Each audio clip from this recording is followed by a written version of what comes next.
Karena ini goal setting yang saya impikan dari awal dan alhamdulillah bisa tercapai walaupun banyak perjuangan yang harus saya lalui untuk mendapatkannya gitu. Kalau dibilang ragu pasti pernah sih Kak ya. Karena kalau menurutku hasil tuh akan mengikuti proses. Proses kita konsisten nantinya hasil pun akan lebih baik. Dan aku pun sendiri lebih suka proses daripada hasil gitu.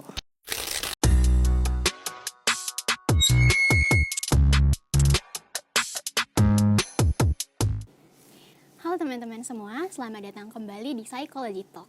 Perkenalkan, aku Chani Hasya, selaku Duta Fakultas Psikologi yang akan menemani kalian ngobrol di episode kali ini. Kali ini kita sudah sampai di episode kedua, dan kita bakalan ngobrol tentang sesuatu yang dekat banget sama kehidupan mahasiswa, yaitu bermimpi, berani bertindak, kunci unlock your potential. Nah, kalau ngomongin soal mimpi, semua orang pasti punya mimpi. Cuman pastinya ada mimpi-mimpi yang memang masih terpendam saja, jadi belum sempat untuk diwujudkan. Nah, hari ini kita kedatangan sosok yang sangat inspiratif, yaitu Kak Barokah Syahri Hamdani atau yang biasa kita kenal dengan Kak Dani. Saat ini beliau sedang menjabat sebagai Gubernur BEM Fakultas Psikologi tahun 2025. Selain itu, beliau juga pernah meraih prestasinya menjadi Putra Budaya Banten Favorit tahun 2024 dan juga Duta Fakultas Psikologi tahun 2023. Nah, langsung aja kita sapa Kak Daninya. Halo Kak Dani, gimana kabarnya hari ini? Alhamdulillah baik. Alhamdulillah. Nah, belakangan ini lagi sibuk apa nih Kak? Belakangan ini lagi sibuk kuliah aja mungkin ya, karena kan masih semester akhir di semester 7 ini, jadi lebih sibuk kuliah dan sambil ngurus organisasi di akhir-akhir periode ini. Oh gitu ya, jadi walaupun sibuk tetap produktif gitu ya? Betul. Nah, kalau ngomong-ngomong kita flashback ke awal kuliah nih Kak, Kak Dani sendiri pernah nggak sih ada bayangan bakalan sampai di titik ini jadi Gubernur BEM Fakultas Psikologi gitu? Bayangan jadi gubernur ya, pas kita maba. Kebetulan saya maba di tahun 2022. Kalau bayangan saat itu sih belum ada ya Kak. Belum ada sama sekali buat kepikiran untuk jadi gubernur BEM Psikologi. Tapi untuk ketertarikan ikut organisasi itu udah ada sejak awal saya masuk kuliah. Dan saya mencoba ikut organisasi pertama tuh ada di organizing committee, itu di saya semester 3. Nah, di situ saya lebih kenal lagi dengan organisasi-organisasi yang ada di Fakultas Psikologi khususnya. Saya tahu apa itu DPMF, apa itu BMF, dan saya coba cari tahu saya cocoknya di DPMF atau di BMF untuk melanjutkan Sulawesi itu. Dan setelah itu saya menemukan cocoknya saya di BMF, jadi saya melanjutkan untuk mengikuti organisasi BMF. Oh, jadi memang dari awal itu sudah ada ketertarikan di organisasi gitu ya? Iya, betul. Lalu masuk ke organizing committee dan mencari tahu lebih tentang organisasi itu. Betul, Kak. Nah, sampai sekarang ada jadi Gubernur BEM Fakultas Psikologi Iya, gitu. untuk jadi gubernur kebetulan kan syaratnya itu harus 1 periode dulu ya di iya. BMF. Jadi saat gitu. saya di semester 4 atau semester 5 kemarin, semester 4 itu jadi saya 1 periode dulu, saya itu menjabat di divisi PSDM sebagai kepala divisi, dan di periode tahun keduanya itu mencalonkan diri sebagai calon gubernur gitu Kak. Oke. Menarik banget ya, jadi memang dimulai dari mimpi terus kita berproses gitu. Nah, kalau ngomongin soal mimpi nih Kak, di psikologi itu kan ada konsep goal setting. Jadi dari banyaknya target yang Kak Dani punya, mana sih pencapaian yang menurut Kak Dani itu paling berkesan dan kenapa itu yang membuat Kak Dani ngerasa itu paling berkesan? Oke, pencapaian yang paling berkesan ya. Kalau menurut aku di tahun ini ya Kak, saat ini saya sedang menjabat sebagai Gubernur BMF Psikologi, itu yang paling berkesan sih buat saya. Kalau tadi Kacanya bilang kenapa, karena ini goal setting yang saya impikan dari awal dan alhamdulillah bisa tercapai walaupun banyak perjuangan yang harus saya lalui untuk mendapatkannya gitu. Ya sekarang di akhir-akhir periode ini jadinya menurut saya ini yang paling berkesan. Oke, jadi memang sudah ada tujuan untuk menjadi gubernur dan tercapai gitu ya? Betul Kak. Oke. Jadi kebanyakan orang itu kan berhenti di angan-angan aja ya, karena muncul self-doubt atau ngerasa ragu nih sama diri sendiri. Padahal sebenarnya itu punya potensi. Pernah nggak sih Kak Dani ada di titik itu dan lagi mencoba meraih prestasi itu, Kak Dani ngerasa ragu gitu sama diri sendiri? Kalau dibilang ragu pasti pernah sih Kak ya. Kalau ragu, saya mau naik sebagai gubernur saat saya mencalonkan diri, saya sempat ragu dengan potensi yang saya miliki.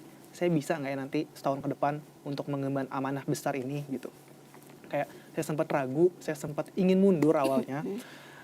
Tapi saya coba untuk lawan rasa ragu itu, saya coba lawan dan alhamdulillah saya berhasil melawannya dan ya sekarang saya sudah terpilih sebagai Gubernur BMF Psikologi tahun 2025. Oke, jadi kalau misalnya memang ada keraguan gitu dilawan dulu aja gitu ya. Betul. Nah, kalau ngomongin soal mimpi itu kan emang gak cukup ya kalau diangan-angan aja. Jadi harus ada langkah nyatanya juga. Sekarang kita masuk ke segmen kedua, yaitu tentang bagaimana untuk berani bertindak. Sebelumnya aku mau tanya ke Kak Dani, pernah gak sih ngerasa takut gagal waktu lagi proses untuk mencapai prestasi yang Kak Dani raih gitu? Takut. Pernah ya, ini masih berkaitan dengan yang tadi sebelumnya Kak Chania tanyakan terkait ragu. Takut sama ragu masih berkaitan, saya juga sebelumnya sempat takut dan ragu gitu. Kayak untuk mencapai goal setting yang saya inginkan. Tapi baik lagi seperti ragu tadi, saya coba melawan rasa takut itu, saya coba melawan rasa ragu. Dan ya, saya berhasil untuk melawan itu. Ya. Jadi memang rasa takut untuk gagal itu wajar banget ya ada. Betul. Dan kalau kebablasan itu kan bisa jadi fear of failure gitu. Jadi memang kita tuh perlu ngelawan gitu rasa takut kita supaya kita berproses untuk meraih yang ingin kita capai gitu. Kak. Oke. Dan untuk pencapaian apa sih yang menurut Kak Dani itu paling nunjukin kalau berani ngambil langkah kecil itu bisa ngerubah hidup? Oke, pencapaian ya. Aku ambil contoh mungkin di tahun 2024 kemarin ya Kak. Alhamdulillah aku dinobatkan sebagai Putra Budaya Banten terfavorit di tahun 2024 itu. Itu adalah langkah kecil saya yang saya mulai. Awalnya saya nggak percaya diri sebelumnya untuk mengikuti ajang tersebut itu. Karena itu ajang provinsi, teman-teman. Saya masih ragu, awalnya saya takut, tapi saya mencoba itu untuk membuka langkah kecil untuk saya bisa lebih maju, untuk membuka potensi diri saya. Dan ya saya berhasil untuk melawan keraguan itu. Jadi dari situ juga saya banyak belajar Kak, dari putra-putri budaya Banten itu saya banyak belajar terkait budaya-budaya. Saya juga jadi lebih paham apa itu budaya terkhusus yang ada di Banten gitu. Jadi itu membukakan lembaran baru lah buat hidup saya. Jadi itu langkah kecil yang menurut saya sangat berkesan untuk saya di tahun 2024 kemarin gitu. Oke, jadi memang dengan Kak Dani bisa dapat Putra Budaya Banten favorit itu juga banyak ya merubah pandangan hidup terkait budaya Banten dari Kak Betul Dani. Kak, betul. Yang sebelumnya saya awam banget ya terkait budaya, saya nggak tahu apa itu budaya dan akhirnya setelah mengikuti ajang itu saya lebih paham bagaimana melestarikan budaya, gimana menjaga budaya itu tetap ada, terkhusus yang ada di Banten. Oke. Nah, sekarang itu kan Kak Dani lagi sibuk kuliah dan sambil organisasi juga nih. Betul. Dalam psikologi itu ada konsep self-regulation. Gimana sih cara Kak Dani meregulasi, mengatur semuanya supaya kuliah dan organisasinya itu bisa tetap seimbang? Untuk cara saya meregulasi tersebut, mungkin time management ya Kak. Dari time management saya mencoba untuk sebisa mungkin mengatur waktu saya tanpa organisasi itu tanpa mengganggu akademik saya gitu. Iya, saya coba mengatur time management sama mungkin menjaga kesehatan saya ya, agar bisa seimbang gitu antara akademik dan organisasi gitu. Oke, jadi memang yang paling utama itu time manajemennya ya? Iya, dan betul, jaga Kak. kesehatan Iya, supaya seimbang gitu kuliah dan organisasinya. Betul Kak Chania. Oke, nah tadi kita udah lumayan banyak nih ngobrol tentang gimana sih mimpi itu diwujudkan lewat keberanian dan bertindak. Nah sekarang kita masuk ke segmen terakhir yaitu unlock your potential. Jadi banyak nih Kak mahasiswa yang kadang tuh ngerasa minder karena merasa belum punya prestasi. Menurut Kak Dani, langkah kecil seperti apa sih yang bisa membangun kepercayaan diri mereka untuk mulai berproses? Oke, menurut aku mahasiswa-mahasiswa untuk memulai langkah kecil agar bisa berproses itu yang pertama coba cari dulu potensi kalian di mana dan coba dikembangkan potensi tersebut. Karena nantinya percaya diri itu akan muncul secara sendirinya Kak. Kalau kita sudah menemukan potensi kita itu di mana gitu. Jadi kita perlu mengenal diri kita juga gitu ya Kak? Iya, Supaya betul. kita menemukan potensi kita dan bisa membangun kepercayaan diri kita. Oke, nah dalam psikologi itu kan ada yang namanya social support.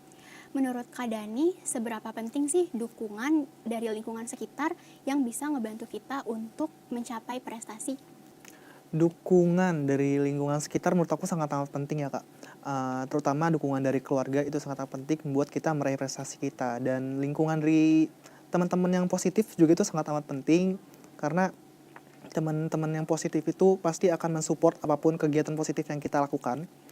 Beda dengan teman yang negatif mungkin ya, itu pasti biasanya agak sirik-sirikan kalau temannya Iya. berhasil mencapai pencapaiannya gitu. Jadi Iya, teman-teman nih pintar-pintar cari teman yang positif. memang semuanya berpengaruh dari lingkungan ya, Kak? Betul. Oke. Nah, kalau ngomongin soal pencapaian nih, Kak, menurut Kak Dani itu prestasi itu lebih penting hasil besar yang terlihat atau tentang proses-proses kecil yang konsisten untuk dilakuin? Kalau menurut aku proses-proses kecil yang konsisten sih Kak Chania. Karena kalau menurutku hasil tuh akan mengikuti proses. Proses kita konsisten, nantinya hasil pun akan lebih baik, lebih bagus lagi gitu. Karena proses kita yang konsisten gitu. Dan aku pun sendiri lebih suka proses daripada hasil gitu. Ya, aku lebih tertarik dengan prosesnya nih untuk mencapai pencapaian yang aku inginkan gitu daripada hasil gitu. Jadi menikmati prosesnya aja gitu ya, Kak? Iya, betul.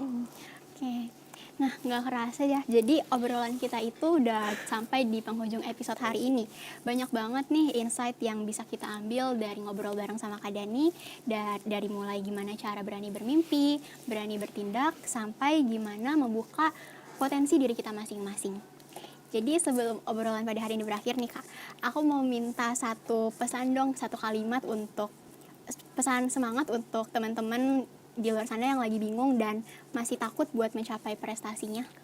Oke, kalau dari aku berarti kayak kata-kata mutiara gitu Iya ya Kak? gitu. Oh, kata-kata mutiara mungkin sesuai dengan tema ya. Jangan pernah takut teman-teman semua, terkhusus buat muda-mudi nih. Jangan pernah takut untuk mencoba, jangan pernah takut untuk gagal, teruslah mencoba. Karena kalau nggak dicoba kita nggak akan tahu Iya, hasilnya. betul. Kak, kayak gitu. Gitu. Kalian kan masih pada muda, teruslah berproses, teruslah memperbaiki diri, teruslah melangkah lebih baik lagi, jangan takut untuk mencoba hal-hal baru. Oke, keren banget ya pesannya. Dan terakhir nih Kak, kalau dilihat dari pengalaman pribadi Kak Dani, apa sih kunci psikologis yang paling penting supaya mimpi dan prestasi kita benar-benar tercapai? Kunci psikologis, mungkin be yourself ya Kak, be yourself. Jadi jangan pernah teman-teman jadikan kelebihan orang lain itu sebagai tolak ukur kelebihan diri sendiri. Karena setiap di antara kita punya kelebihan sendiri, dan itulah yang harus kita tunjukkan di hadapan orang lain, kelebihan yang berbeda dari orang-orang lain. Be yourself. Oke, luar biasa sekali. Terima kasih banyak Kak Dani sudah mau berbagi pengalaman dan cerita inspiratifnya. Semoga apa yang disampaikan hari ini bisa jadi motivasi buat kita semua, terutama teman-teman mahasiswa yang lagi berproses. Dan terima kasih juga untuk teman-teman pendengar yang udah nemenin kita sampai akhir. Jangan lupa nantikan episode Psychology Talk dengan topik berikutnya yang pastinya gak kalah menarik. Aku Shania pamit undur diri, sampai ketemu lagi di Psychology Talk.